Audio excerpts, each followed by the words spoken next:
Tanisha and I support Habitat for Humanity's mission of seeking to put God's love into action by bringing people together to build homes, communities, and hope.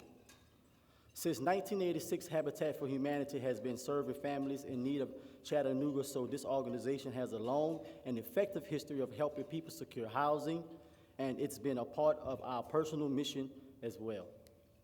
We understand how crucial home ownership is to helping families build strength, stability, independence, and to grow wealth. Home ownership enables families to leave a legacy. But you can't begin to build a legacy if you can't begin your journey of owning your own home. The main obstacles of home ownership are income, credit history, and most importantly, affordable housing.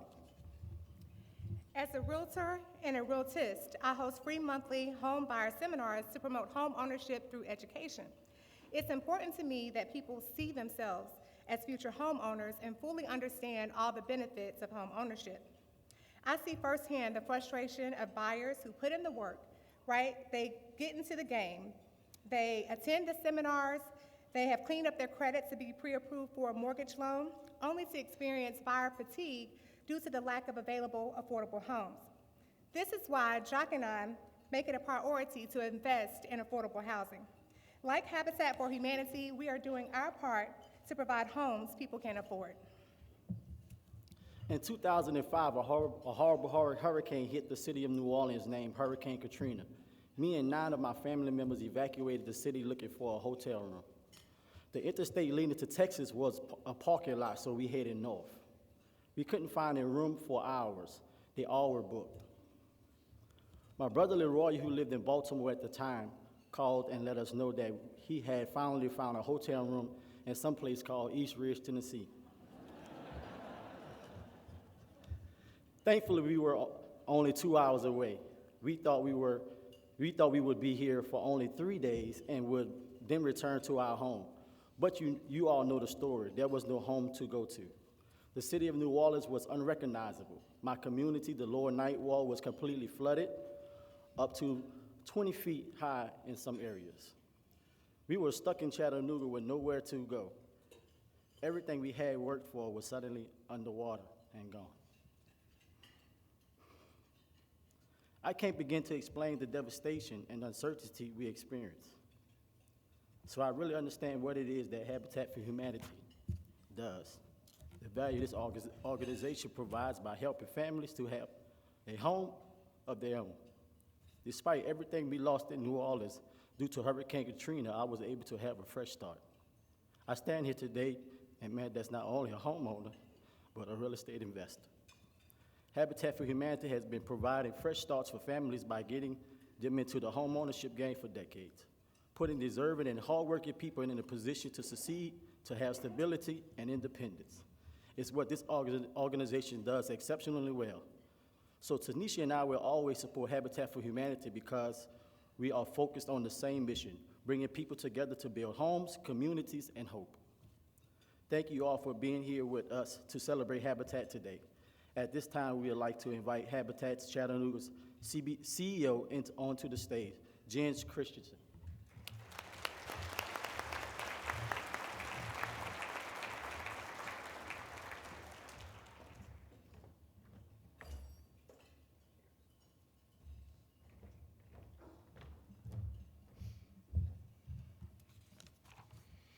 Thank you, Jock and Tanisha. And thank you all for your presence here today, for helping us raise funds to support generational change, social and economic mobility, family security. I'm personally looking forward to the auction. Later today, we'll be auctioning off pieces of a home so you can make a future better for families in Chattanooga. We'll be using text to give so that we can see the progress as we fundraise for each portion of that home this morning. On your tables, you'll notice tent cards. Please take note of those for instructions. As gifts come in, the total will be shown on a thermometer here on a slide. It is my honor today to introduce our speaker as well, my friend and our former Chief of Police, David Roddy. A true hometown hero, Chief Roddy, he'd be upset if I said that, but I'm going to say it twice. A true hometown hero, Chief Roddy is a native Chattanoogan who graduated from Tyner High, went on to pursue a bachelor's at MTSU, and returned home to serve on the local police force. Upon his retirement, Chief Roddy had 26 years of service here at the Chattanooga Police Department. He filled many roles there, including, of course, Chief of Police, but also Chief of Staff, captain of several different departments, including Internal Affairs, Uniformed Services, and Special Operations. In these positions, David served in patrol, narcotics, gang investigations. He was also on the SWAT team for more than 14 years. He was a leader, and these experiences as a leader, they gave Chief Roddy a broad base of departmental expertise, as well as a remarkable list of accomplishments. A common theme of Chief Roddy's career has been victim advocacy. Not only was he instrumental in the implementation of the enhanced law enforcement response to victims initiatives, he gave us some sort of letters to explain all of that at CPD, but he's also shaped policy on a much larger level through his service on the International Association of Police Chiefs Victims Services Committee. Of course, victims only become victims if crime is not prevented. And to that end, Chief Roddy worked diligently through his service on the Bureau of Alcohol, Tobacco, Firearms, and Explosives National Crime Gun Intelligence Governing Board, where they collected data about gun crime, about the guns that were used in them, and they collected evidence for the purpose of actually identifying the shooters and disrupting their criminal activity. Chief Roddy is also a graduate of the FBI's National Academy and National Executive Institute. Thankfully, David recognizes that at the heart of the community are the people in it, and that's where he spent most of his time, especially working with children. Chief Roddy worked closely with the Chattanooga YCAP program. He served as a board member of the Boys and Girls Club of Chattanooga. He became a big brother in the Big Brothers Big Sisters Bigs in Blue program, and especially during his time as chief, he created the opportunity for other CPD officers to do the same. Chief Roddy also implemented the Handle with Care program, in which CPD officers work with school administrators and teachers to support kids who may be impacted by violence or trauma. As part of that, he became a certified adverse childhood experiences trainer.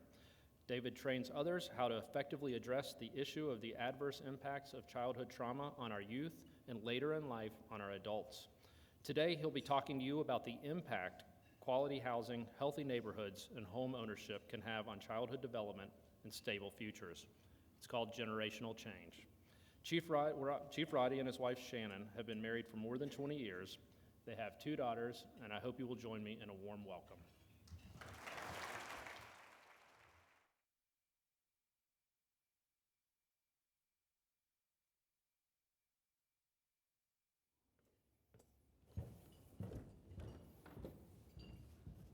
Good afternoon. First thing I would like is a round of applause for Julius, the camera operator, because I do not sit still, and he is going to have to track me for the next few minutes. So, Julius, thank you very much.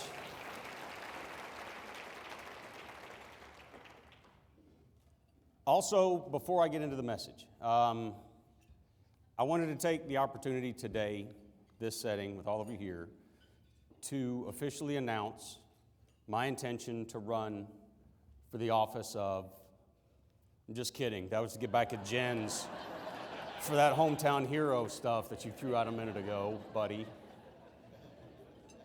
But I'm also pretty sure I have your attention now. If I could get my slides up, please.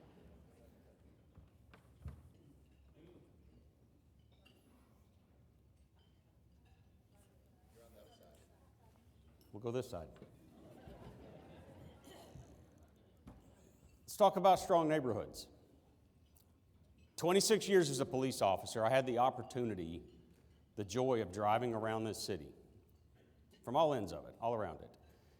And the observation that I always took note of, and that I believe is still true today, is that the stronger connected a neighborhood is with one another, the more resilient they are to crime, the more supportive they are to each other as neighbors, and the better the job they do of protecting the kids that are growing up, playing, thriving in those communities and in those neighborhoods.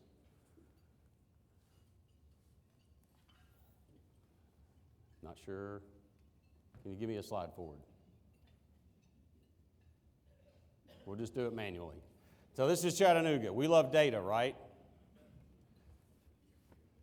The report on Department of Housing, Office of Policy Development and Research was very clear, and when it talked about studying the benefits and the impact of housing in a community, in a city. And the term that they put was collective efficacy. Basically what that means is how tight a neighborhood is, they're more likely to intervene on each other's behalf, come to one another's aid. It's the village we talk about that's raising the children. But what it also did is it linked levels of youth violence and the perception of that violence to kids that are growing up in that community. A police department's responsibility, and we say the phrase often, is our job is to help you be safer.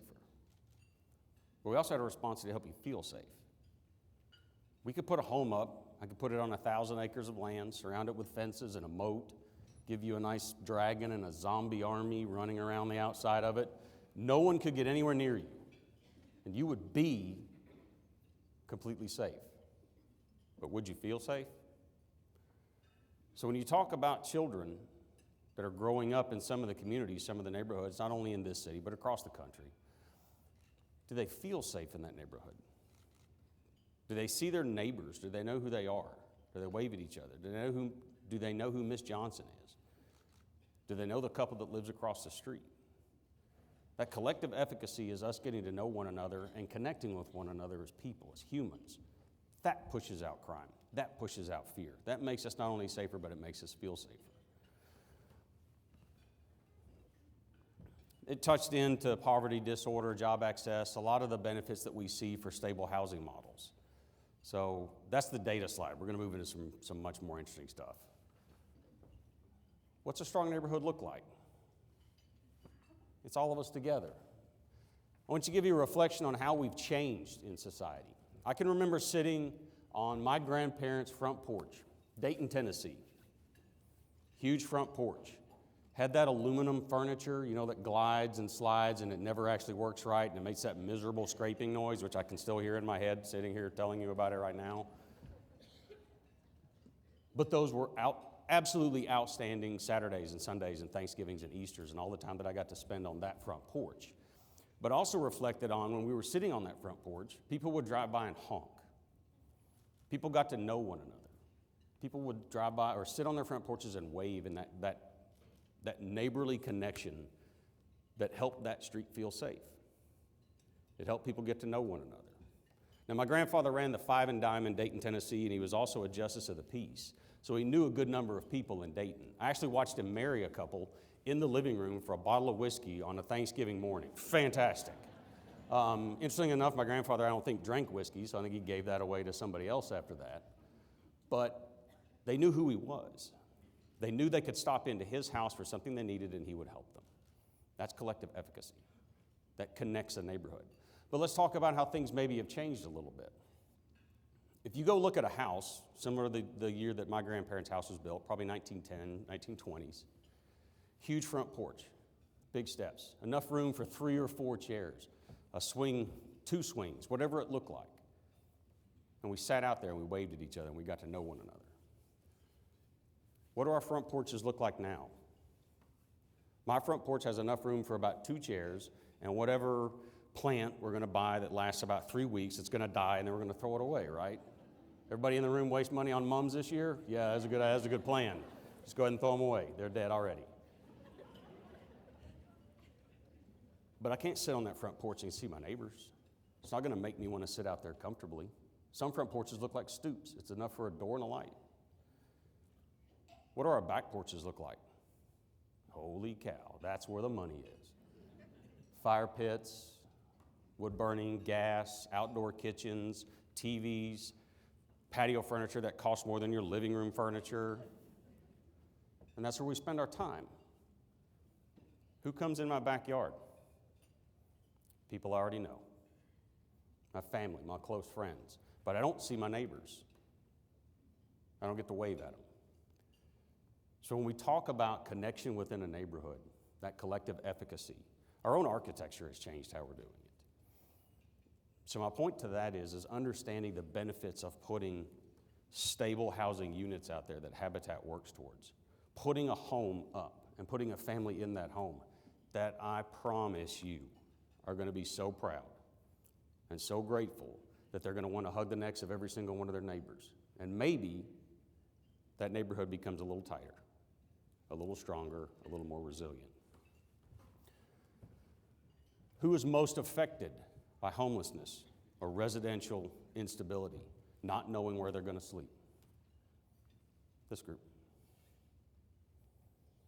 Now, I would say with a show of hands, how many in the room are familiar with adverse childhood experiences? But there's a light right there. I literally can't see any of you right now at all. But adverse childhood experiences is toxic stress. It's traumatic events that occur inside of a childhood or the years that a child's being brought up. Can include violence, abuse, exposure to mental health issues, substance abuse, and actually now the new parts that they're starting to look towards is exposure to poverty, racism, bullying. What does it actually look like? To an 8-year-old whose last meal potentially was at lunch at school, and they go to a refrigerator at 8 or 9 o'clock at night and they open the door and the refrigerator's empty. Is that traumatic? I'm 50, it's traumatic to me. If I'm hungry, I want food right then. But imagine what it feels like to an 8-year-old. Imagine a young child that has spent countless hours studying for a test at school. They go to school, they take the test, they do well, they get the A, they come home and they show it to a parent, and the parent ignores them. Is that traumatic for a child? Absolutely. These little hits that kids take for these adverse childhood experiences, the ones that we see in their traditional clinical form, but also the things that just disrupt the way that child should go about their day, what a kid should experience, is similar to how we build a house.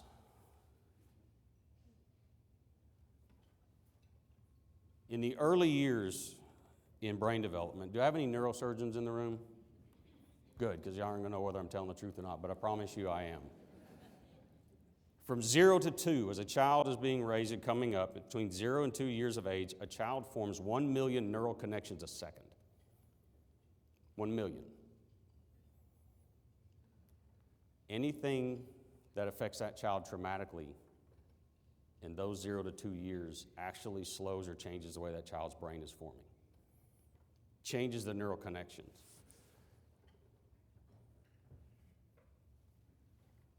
That 0 to 2 and up to about 5 is where that child's brain formation is its foundation, similar to the foundation of a house. And if it's not being poured or laid correctly, if we cut corners, if we don't pour the footings correctly or the right amount of concrete or the way it works, what happens to the foundation on that house? It's the same thing that's happening in the way that child's brain is forming in their younger years because of exposure to traumatic events. It's toxic stress is the term that they use. When those things start to hit and that child's brain is forming, it actually goes into a process called pruning. So where you and I, those of us that may have low or no ACEs scores, we didn't experience toxic stress on a routine daily or weekly or monthly calendar, if you will. Our brains didn't start to prune out the way we process things. But some of these kids, especially ones that don't have stable housing, are exposed to crime or trauma. A lot of the ACEs things we were talking about, their brain actually starts to change the way they process things. Conflict resolution, self-regulation, how they deal with emotional trauma, how they deal with their siblings, how they deal with decision-making that affects them later in life. And as that thing starts to prune out, they have fewer and fewer options on how to deal with the troubling things that kids just have to go through. Go ahead.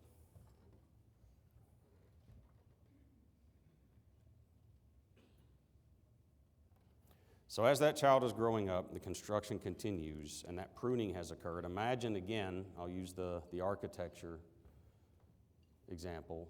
Imagine taking out every other 2x4 on a house.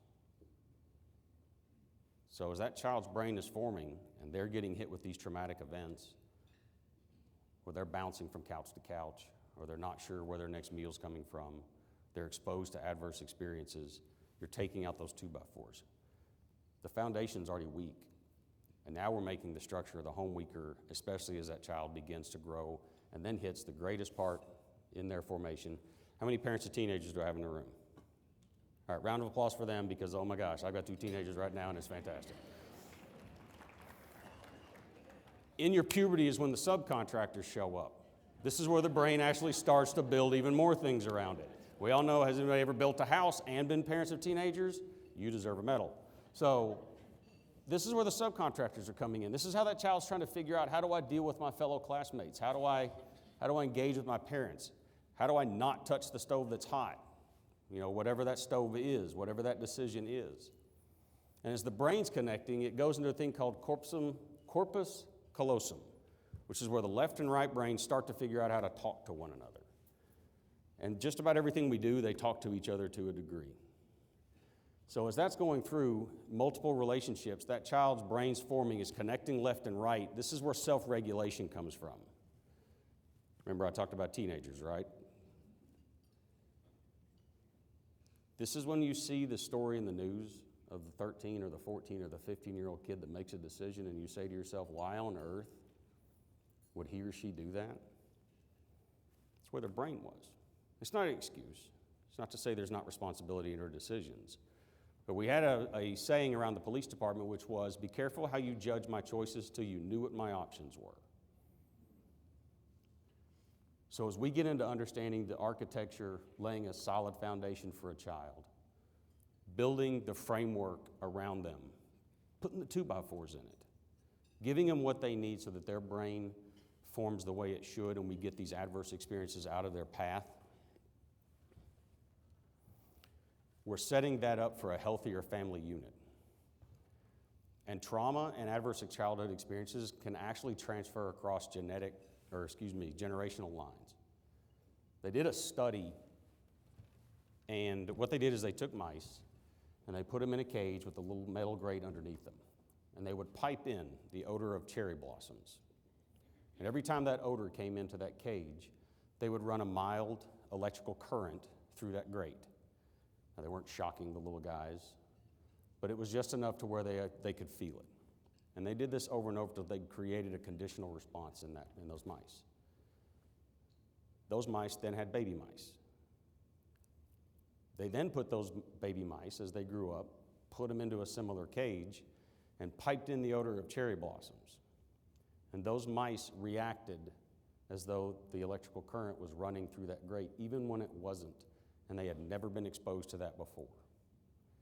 It's called the epigenetic transfer of trauma. And it's the beginning of the case study to understand that trauma can actually transfer genetically. There's a room of officers in the back there that are all friends of mine. And they can attest to seeing cross-generational impacts of trauma. Grandmothers, mothers, and granddaughters. 3 generations of women in this city that were all involved in sex trafficking. I know them all. I know all 3 generations of them. How do you explain that? Trauma affects entire families. Adverse childhood experiences set kids on a path to where their brains don't form like ours. So putting them in a stable environment, inside of a home, inside of a family setting where they can resist some of that transfer of trauma, they can resist some of the temptations that these kids in our city and across this country go through, gives them the protection, the resiliency they need. So we're making our community safer, and we're making stronger families and stronger kids. When the tornadoes hit in 2020, I was riding around out there in the devastation where the tragedy struck. And we noticed as we drove through, several of us in a van, that there were some houses that had damage. They had hit the brunt of the storm. But they looked okay. Siding was gone, some roofs were torn off, some shingles, things like that. But right next to them would be other homes where the entire roof was lifted off. And then another roof was lifted off. And then there would be a home where the roof was intact. And we saw this several times. And somebody in the van reflected, we're like, why does that one have a roof and that one doesn't? And one of the people we were riding with was a general contractor. And he said, hurricane straps.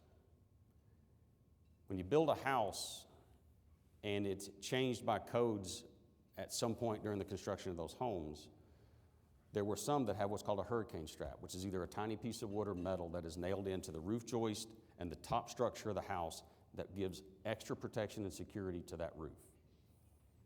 And you could see the homes that had hurricane straps that were able to weather the storm. And then you could see others that didn't, and their roofs were torn off. So when we talk about being able to provide stable housing, stable settings for families in our community, it's a hurricane strap. It's providing that one little thing that can give protection and resiliency to families in Chattanooga to give them the ability to weather some storms. To understand us as a community, what ACEs affects, that's from 2014 to 2017. Like I said, it's Chattanooga. We love our data. 32% of smoking cases in those 3 years were attributed to ACEs. 49% depression attributed to ACEs. And you can cross-link that down into substance abuse, mental health situations, incarceration, diabetes, COPD, asthma, everything up there. Cost the state of Tennessee $4.2 billion a year on just understanding how